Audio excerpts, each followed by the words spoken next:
Hi everyone, আসসালামু আলাইকুম। আশা করছি ভালো আছেন। তো আজকের রেসিপি হচ্ছে ঝরঝরে সাদা পোলাও। আশা করছি রেসিপিটি ভালো লাগবে। ভালো লাগলে লাইক, কমেন্ট, শেয়ার করে সবাই আমাকে সাপোর্ট করবেন। তাহলে আর কথা বাড়াচ্ছি না, চলুন দেখে নিই কী কী লাগছে। প্রথমে চুলা একটা প্যান বসিয়ে দিয়েছি, এরপর দিয়ে দিচ্ছি তেল। এখানে আমি হাফ টেবিল চামচের মতো তেল দিয়ে দিচ্ছি। এরপর দিয়ে দিচ্ছি এলাচ, দারচিনি,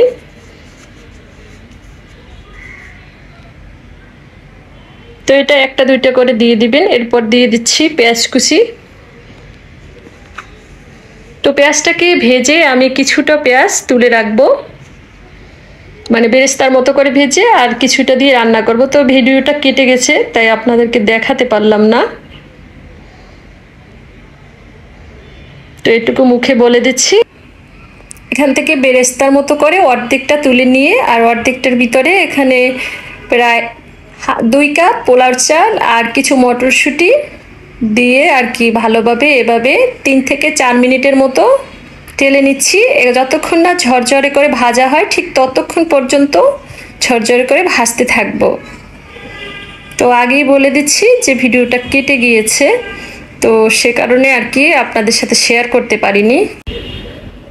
এই পর্যায়ে যে পরিমাণ চাল নিয়েছি চালটা অবশ্যই মেপে নেবেন, ঠিক তার দ্বিগুণ পরিমাণ পানি দিয়ে দিতে হবে। পানিটা দিয়ে যখন দেখবেন এরকম পানিটা টেনে গেছে সেই পর্যায়ে ঢাকনা দিয়ে ঢেকে লো আছে 10 থেকে 15 মিনিটের জন্য রেখে দিতে হবে। 10 থেকে 15 মিনিট পরে আমি একটু নেড়ে ছেড়ে দিচ্ছি।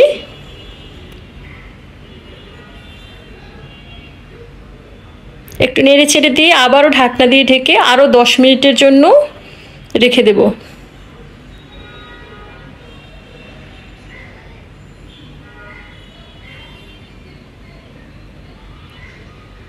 আর কিছু এখানে দেখতে পাচ্ছেন বেরেস্তা যে ভেজে রেখেছিলাম সেগুলো উপর দিয়ে দিয়ে দিচ্ছি।